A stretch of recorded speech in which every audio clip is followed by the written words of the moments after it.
আল্লাহর নবীর ভবিষ্যৎবাণী কি দেখা যাচ্ছে না? নেটো, জাতিসংঘ, এগুলো কি আল্লাহর নবীর সেই ভবিষ্যৎবাণীর বাস্তবায়ন। সাহাবায়ে কেরামদের নিয়ে একদিন এরকম বসে আছেন, ভবিষ্যৎ অবস্থা আলোচনা করতে গিয়ে বললেন, ইউশিকু আইয়াতাদাআল উমাম, অচিরেই এমন একটি মুহূর্ত আসবে যখন দস্তরখানে খাবার তৈরি করে, খাবার সাজিয়ে মেহমানদেরকে ডাকা হয়, আসুন দস্তরখান প্রস্তুত, খেতে বসুন। ঠিক এরকম ভাবে মুসলিম জাতিকে ধ্বংস করার জন্য কাফের শক্তিগুলো একে অপরকে আহ্বান করবে, আসুন আমরা ঐক্যবদ্ধ হয়ে মুসলিমদের ধ্বংস করি। আল্লাহর নবীর ভবিষ্যৎবাণী কি দেখা যাচ্ছে না? নেটো, জাতিসংঘ, এগুলো কি আল্লাহর নবীর সেই ভবিষ্যৎবাণীর বাস্তবায়ন। সাহাবায়ে কেরাম যখন শুনলেন আশ্চর্য হয়ে গেলেন। আমরা মাত্র 1-1.5 লাখ সাহাবী, আমাদের ভয়ে বর্তমান সুপার পাওয়ার গুলো থরথর করে কাঁপছে, আর সেই সময় মুসলিমদের হত্যা করার জন্য, ধ্বংস করার জন্য ওরা একে অপরকে আহ্বান করবে, ঐক্যবদ্ধ জোট করবে। এটা কি করে সম্ভব? তাহলে কি তখন মুসলিমদের সংখ্যা একেবারে কমে যাবে? সাহাবায়ে কেরাম প্রশ্ন করলেন যে, ইয়া রাসূলুল্লাহ, তখন কি আমরা অনেক কমে যাব? আল্লাহর রাসূল বললেন, না না, তখন তোমাদের মুসলিমদের সংখ্যা বর্তমানের চেয়ে কোটি কোটি গুণ বেশি থাকবে। আছে না?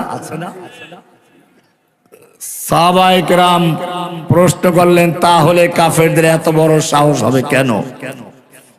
আল্লাহর রাসূল যে কথাটা বলেছেন এটাই খুব ভালো করে খেয়াল করবেন।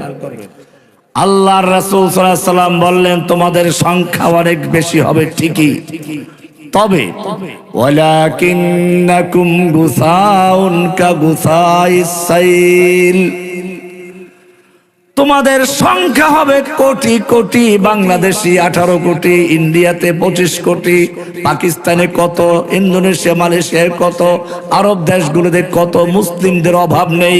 কিন্তু জেনে রাখো, তোমাদের সংখ্যা যতই বেশি হোক না কেন, তোমাদের উদাহরণ হচ্ছে তুফানের সময়, বন্যার সময় পানির উপরে যেরকম কচুরি পানা, খড়কুটা, ময়লা আবর্জনা যেরকম ভাসে, তোমাদের অবস্থা হবে সেই ভাসমান খড়কুটা ময়লা আবর্জনার মতো। কি বুঝালেন? তুফানের সময় পানির উপরে যে ময়লাগুলো থাকে, এর নিজস্ব কোনো ক্ষমতা আছে কোনো দিকে যাওয়ার? পানির স্রোত একদিকে নিয়ে যায়, আবার বাতাসে আর একদিকে ধাক্কা মারে অন্যদিকে চলে যায়। ঠিক তেমনি ভাবে তোমাদের মুসলিমদের অবস্থা হবে, ইন্ডিয়া তোমাদেরকে একদিকে নিয়ে যাবে, আবার আমেরিকা তোমাদেরকে বাড়ি মেরে আর একদিকে নিয়ে যাবে। চায়না বলবে না ওই দিকে না, এদিকে যাও। তোমার দেশের নাস্তিকরা বলবে এদিকে যাও, আবার হিন্দুপন্থীরা বলবে আর একদিকে যাও। তোমাদের উলামায়ে কেরামদের অবস্থা হবে এরকম, মুসলিমদের অবস্থা হবে এরকম, খড়কুটার মতো, ভাসমান খড়কুটার মতো। গুসাউন কা গুসাই সাইল, সাইল মানে হচ্ছে পানির প্লাবন, বন্যার সময় যে পানি স্রোত চলতে থাকে, এর উপরে যে খড়কুটা, কচুরি পানা, ময়লা আবর্জনা যেরকম ভাসে এরকম ভাসবে। এর মানে হচ্ছে এই, যে গাছগুলো শক্তিশালী সেগুলো পানিতে উড়িয়ে নিয়ে যেতে পারে না, নিয়ে যায় কচুরি পানা, ময়লা আবর্জনা। তোমাদের ভিত্তি হচ্ছে আল্লাহর সঙ্গে, তোমরা সংখ্যায় কম, সাহাবীদেরকে বলা হচ্ছে, কিন্তু তোমাদের একটা সম্পর্ক আছে। আলাম তারা কাইফা দারাবাল্লাহু মাসালান কালিমাতান তাইয়্যিবাহ কাশাজারাতিন তাইয়্যিবাহ। আল্লাহ রাব্বুল আলামিন কালেমায়ে তৈয়্যিবার উদাহরণ দিচ্ছেন একটি গাছের সঙ্গে, খেজুর গাছের সঙ্গে। আসলুহা সাবিতু ওয়া ফারউহা ফিস সামা, যেই গাছের শিকড় থাকে মাটির ভেতরে আর তার শাখাগুলো থাকে আসমানে।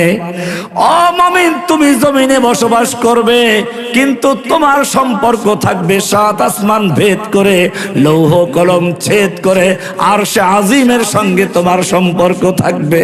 কার সঙ্গে? তুমি তো ভাসমান খড়কুটা না, কিন্তু তুমি যদি সেখান থেকে সরে যাও তাহলে তাও বলেছেন ওয়া মাইয়ুশরিক বিল্লাহ, যদি তুমি তাওহীদের উপরে না থাকো ফাকান্নামা খাররা মিনাস সামা, উপর থেকে যদি বিমান থেকে কেউ রশি ছিঁড়ে পড়ে যায়, বিমান থেকে পড়ে যায়, তার অবস্থা কি হবে? আল্লাহ বলছেন যেন সে আসমান থেকে ছিঁড়ে পড়লো, ছিঁড়ে পড়ার পরে কি হলো? ফাতাখতাফু তাইর, তাকে একটা পাখি ছো মেরে নিয়ে গেল। এই পাখি কারা? আল্লাহর সঙ্গে যদি তোমার সম্পর্ক না থাকে, তোমার কোনো স্থায়ী ভিত্তি না থাকে, তাওহীদের শিকড় না থাকে, তাহলে তোমাকে হয়তো পাখিতে ছো মেরে নিয়ে যাবে। তুমি আকাশ থেকে ছিঁড়ে পড়ে গেছো, আরশের সঙ্গে তোমার সংযোগ নাই, তুমি আসমান থেকে পড়ে গেছো। এখন তোমার কি হবে? দুইটা অপশন। কয়টা? ফাতাখতাফুহু তাইর, তাকে হয়তো পাখি ছো মেরে নিয়ে যাবে। তৈরুন মানে পাখি, তাখতাফুহু মানে একেবারে হঠাৎ ছো মেরে নিয়ে যাবে। আও তাহবি ইলা মাকানিন সাহিক, অথবা দূরবর্তী কোনো মরুভূমিতে নিক্ষেপ করে ছেড়ে দিবে। তার মানে হলো যেই লোকগুলোর সম্পর্ক আল্লাহর সঙ্গে থাকবে না, এদেরকে পাখিতে ছো মেরে নিবে। এই পাখি কোনো চিল আর কোনো বাস পাখি না, এই পাখি হচ্ছে হিন্দু, এই পাখি খ্রিস্টান, এই পাখি নাস্তিক, লেলিনবাদ, গণতন্ত্র, সমাজতন্ত্র, রাজতন্ত্র, দত্ততন্ত্র মন্ত্র আছে। এক এক তন্ত্র তোমাকে ছো মেরে ইসলাম থেকে সরিয়ে নিয়ে তোমাকে কুফরি মতবাদে ঢুকিয়ে দেবে। আল্লাহর নবীর কোন আদর্শ তোমার ভিতরে থাকবে না, সুন্নাহ থাকবে না, সাহস থাকবে না। সাহাবায়ে কেরাম ঠিক আও তাহবি ইলা মাকানিন সাহিক, অথবা দূরবর্তী কোনো মাঠে নিক্ষেপ করে ফেলবে। তার মানে হলো তোমাকে গুম করে গুয়ান্তানামো বে অথবা কোনো কারাগারে নিক্ষেপ করবে। ইলা মাকানিন সাহিক। সাহাবায়ে কেরাম জিজ্ঞেস করলেন, ইয়া রাসূলুল্লাহ, মুসলিমদের অবস্থা এরকমটা কেন হবে? আল্লাহর রাসূল সাল্লাল্লাহু আলাইহি ওয়াসাল্লাম বলেছেন, তোমাদের অন্তরে অহন ঢুকিয়ে দেওয়া হবে। অহন, অ হা নুন, ওয়াহানুন। ওয়াহান কি জিনিস? সাহাবায়ে কেরাম প্রশ্ন করলেন, ইয়া রাসূলুল্লাহ ওয়া মাল ওয়াহান, ওয়াহান বলতে কি বুঝাতেন? ওয়াহান কি জিনিস? ক্বালা হুব্বুদ দুনিয়া ওয়া কারাহিয়াতুল মাউত। হুব্বুদ দুনিয়া ওয়া কারাহিয়াতুল মাউত। ও মুসলিম, ভালো করে জেনে রাখো, আল্লাহর নবী বলেছেন অহান মানে হচ্ছে দুইটা জিনিসের নাম। একটা হলো দুনিয়ার প্রতি আকৃষ্ট হয়ে যাওয়া। তোমরা যেরকম ভাবে দিনের জন্য জীবন দিতে প্রস্তুত, বাড়ি গাড়ি নারিয়ে ব্যবসা নিয়ে তোমরা চিন্তা করো না, ওই সময় মুসলিমদের অবস্থা হবে তারা কেবল ইয়াকুলু ইবনু আদম মালি মালি, আমার বাড়ি, আমার গাড়ি, আমার নারী, আমার আমার, কিভাবে আরো বাড়ি বানাবে, কিভাবে আরো গাড়ি কিনবে ইত্যাদি নিয়ে ফিকির করবে। আর সবচেয়ে বড় যে জিনিস তা হচ্ছে তোমরা যেরকম ভাবে আল্লাহর পথে জীবন দেওয়ার জন্য সব সময় প্রস্তুত থাকো, ওদের কাছে সবচেয়ে অপছন্দের জিনিস হবে আল্লাহর পথে জীবন দেওয়া।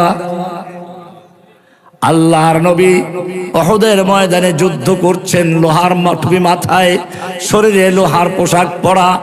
এক যুবক এসে বলছে, ইয়া রাসূলুল্লাহ, এই আমার যৌবন, এই আমার শক্তি, আমার বাহু, আমার সুন্দর চেহারা, আমি যদি আল্লাহর রাস্তায় যুদ্ধ করতে করতে শহীদ হয়ে যাই, আমার জন্য কি পুরস্কার রয়েছে? আল্লাহর নবী বললেন, তুমি কি জানো না আল্লাহ তাআলা সূরা তওবার 111 নম্বর আয়াতে কি বলেছেন? ইন্নাল্লাহা আশতারা মিনাল মুমিনিন, নিশ্চয় আল্লাহ রাব্বুল আলামিন মুমিনদের থেকে তাদের জান এবং মাল ক্রয় করে নিয়েছেন জান্নাতের বিনিময়ে। কিসের বিনিময়ে? বেচা কিনা করতে গেলে চারটা জিনিস লাগে। কয়টা জিনিস? একজন ক্রেতা, একটা বিক্রেতা, একটা পণ্য, একটা মূল্য। এইবারে তুমি আয়াতটার ভিতরে ঢুকে পড়ো, গবেষণা করো। এখানে চারটা জিনিস সুন্দর করে বলা আছে। ইন্নাল্লাহ আশতারা, নিশ্চয় ক্রয় করেছেন আল্লাহ। ক্রয় করেছেন কে? ক্রেতাকে। এবারে বিক্রেতার প্রয়োজন। আল্লাহ বলছেন মিনাল মুমিনিন, মুমিনদের থেকে ক্রয় করেছেন। মুমিনদের থেকে ক্রয় করেছেন। বিক্রেতা কারা? মুমিন।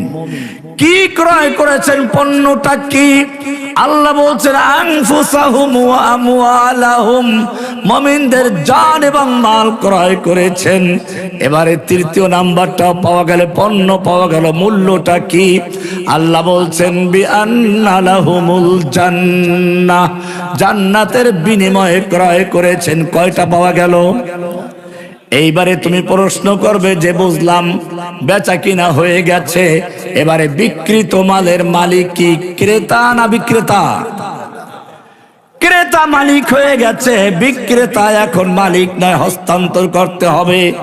ইলাহুল আলামিন দোকান থেকে মাল কিনলে দোকানদার তো ব্যাগের ভিতরে ঢুকিয়ে দেয়, পলিথিনে ঢুকিয়ে দেয়, বাজারে শপিং ব্যাগে ঢুকিয়ে দেয়। তুমি আমাদের জানমাল ক্রয় করেছো, তোমার থলিটা কোথায় যেখানে আমাদের জানমালটা দিয়ে দিতে পারি? তাড়াতাড়ি তুমি নিয়ে যাও, আমাদের বিক্রিত মাল তোমার কাছে দিতে চাই, কোথায় দিব? নিজেরা মারামারি করে। আল্লাহু আকবার। অনেকে খুঁজেই পায় না। সবচেয়ে ইসলামের যে বিষয়টা আজকে মাজলুম, সে হচ্ছে ইসলামের জিহাদ বিষয়। কি বিষয়? কারণ এটাই কুফাররা ভয় পায়, এজন্য এটাকেই তারা চেয়েছিল কোরআন হাদিস থেকে ধ্বংস করার জন্য।